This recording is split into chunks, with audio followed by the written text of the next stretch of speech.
Hello, little Thunderbirds. My name is Nate Fairley. I'm with the Gibbon Fire and Rescue Department. We're here in our fire barn, and we want to talk to you about fire safety because this is our fire prevention week. Do you remember us from last year? Last year we talked about our escape plans. Does everyone remember their escape plan? Have you practiced your escape plan? We also talked last year about our fire gear. Does everyone remember the fire gear that we wear? With our helmets, and our air tanks, and our coats, and our gloves.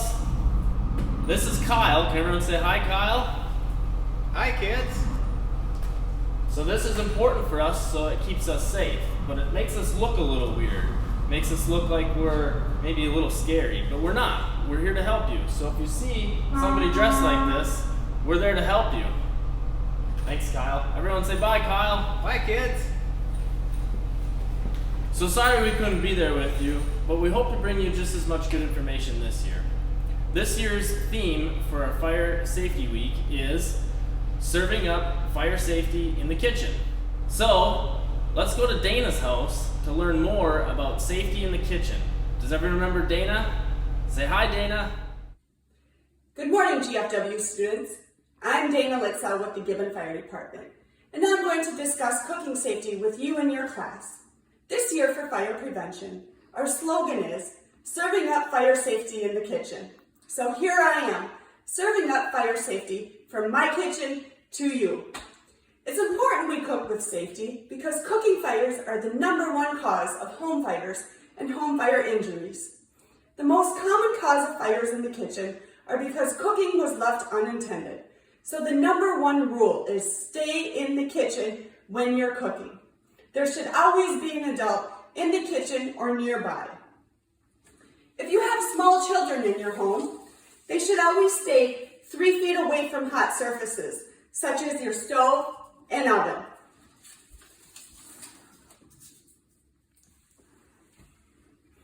Make sure anything that can catch on fire is off of the hot surfaces, such as cooking instructions, cardboard boxes from your cooking supplies, hand towels, and oven mitts. We also want to make sure that your stovetop is free and clear of any food or debris that might have spilt from previous uses. When you're cooking on your stovetop, make sure you have your handles turned to the back of your stove. If they're turned towards the front, you could possibly bump them and cause a fire. If your pot starts on fire, carefully move the pot to a different burner, put a lid on it to contain the fire, and shut off the burner. When we're going to use our oven, we need to make sure that there is nothing in the oven that could catch fire. Before you turn on the oven, make sure you check it. If there's nothing in there, the oven is free and clear to be used. So in summary, we want to make sure that small children stay 3 feet away from hot surfaces such as your stove and oven. When you're cooking, make sure you stay in the kitchen. Make sure all items that could catch on fire are away from the stovetop. And make sure the handles on your pots are turned to the back. Thank you, GFW students, for listening to our cooking safety video. Have a great day.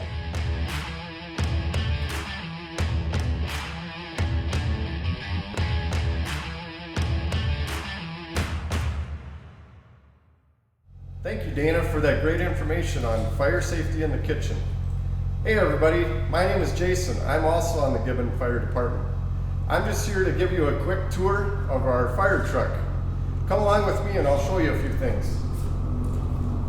So starting out up here, we have a whole bunch of different controls on our fire truck, and each one of these levers controls a certain part of the truck. So we can get water out of the back of the truck to fight fires, we can get water out of the sides of the truck, we can fill from different hoses, we can fill the truck back up. So this is a real busy place. There's going to be always one firefighter up here running this truck, making sure that all the other firefighters are safe and able to get water and whatever they need to fight the fire. So now we'll go back down, take a look at what we have inside.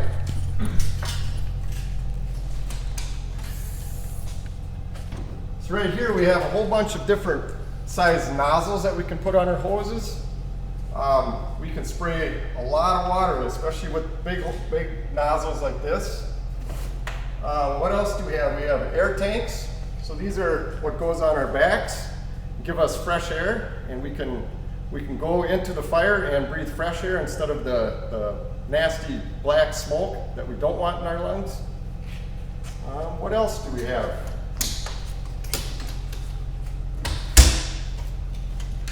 Here we have a bunch more hose and some equipment for fighting chimney fires. If we have a fireplace that is not working correctly, we might have to run some stuff down the chimney to help clean it out. Here we have more air tanks for our firefighters.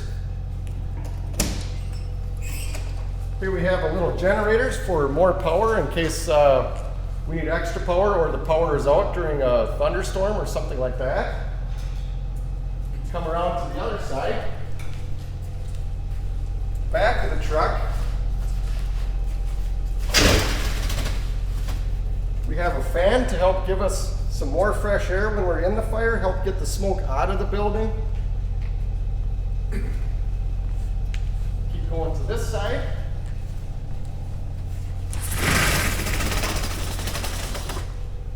Some more fun stuff, a chainsaw to maybe cut down some trees that are in our way or some power lines that went down. We might have to cut some debris around them. Just a bunch of tools in here, wrenches, things like that. In this door, what do we have here? This is an axe, right? What would we use an axe for? Maybe to break open a door if somebody's trapped inside the house when it's on fire. We could use this or a tool like this maybe to help get people out that are trapped inside. Coming around to this door. Here we have what's called a grain bin rescue tool. So if somebody gets stuck in the grain, when there's an auger running in a bin and somebody gets caught up in there and starts to get buried in grain, we take this in there and put it around them to help them keep their chest free so they can keep breathing, and then we can get them out safely. What else do we have on here? Just a bunch of hose. So hundreds of feet of hose we have. So if the fire is quite a ways away and we can't get too close to it, we can use all of this hose to make sure we can get water to it. So that's a quick tour of our fire truck. Thanks for joining me. Hope you guys all stay safe and healthy, and remember to practice your escape plan and always stay safe in the kitchen also. Talk to you later.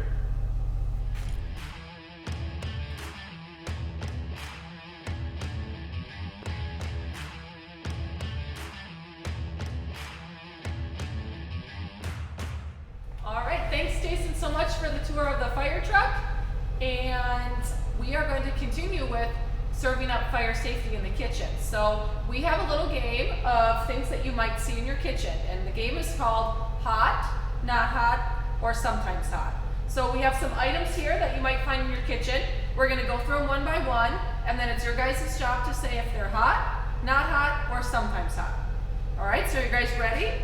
So our first item is this. Have any of you guys ever seen an item that looked like this in your kitchen before?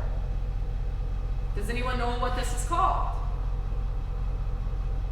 Do you guys think this item is a crock pot? A crock pot, do you think it is hot, sometimes hot, or not hot? Right, so a crock pot is sometimes hot. But if you have it out in your kitchen or your parents have it out, it's probably because they're using it for mealtime. So we always treat it as hot, okay? It's gonna be hot on the outside, so we need to stay away from it and not touch it. All right, our second item is something you all probably have in your desk. A notebook. You're right, a notebook is not hot, right? We can touch it and we can play with it whenever we need to, okay? Third item, you might find this in your kitchen. You're right, it's a baking pan. Is a baking pan hot, sometimes hot, or not hot? Sometimes hot, right? If it's in your sink and it's dirty, it's probably not hot. You probably maybe want to help your parents with the dishes. But if it's on the stove, don't touch it, it's gonna be hot, okay? Our next item, yeah, it's a pot holder. Pot holder is not hot. We use it to grab hot things, right?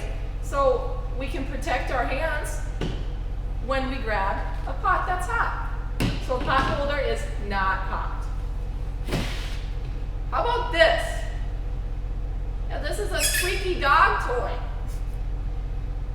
You're right, it's not hot, right? We touch them, our dogs touch them. A dog toy is not hot, it's safe to touch. Who's seen one of these before? Maybe in their bathroom? Yeah, it's a curling iron, a straightener. Your mom maybe has one, or your older sister.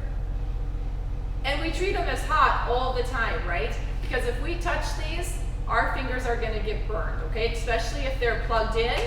Make sure you don't touch these, okay? How about this one?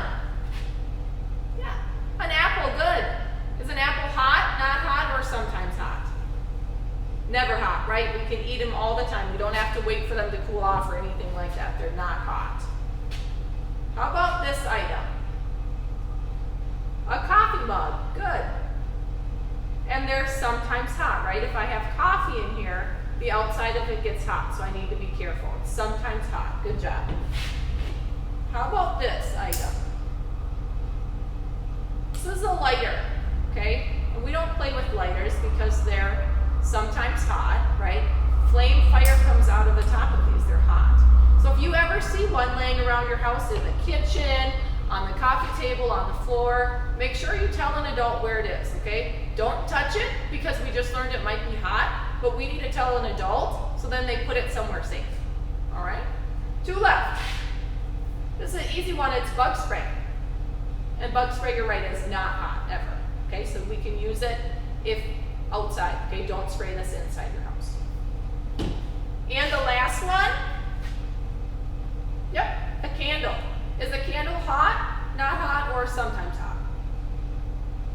You're right, sometimes hot, but we don't know if it hasn't been lit for a while, or if it just got blown out. So we need to treat a candle as always hot, so we don't touch them, okay? So these are some items you might see in your house that could be hot. There might be other ones in your home right now. Make sure that if you think something might be hot, be on the cautious side and do not touch it, okay? Stay away and get an adult if you think it's something that you need.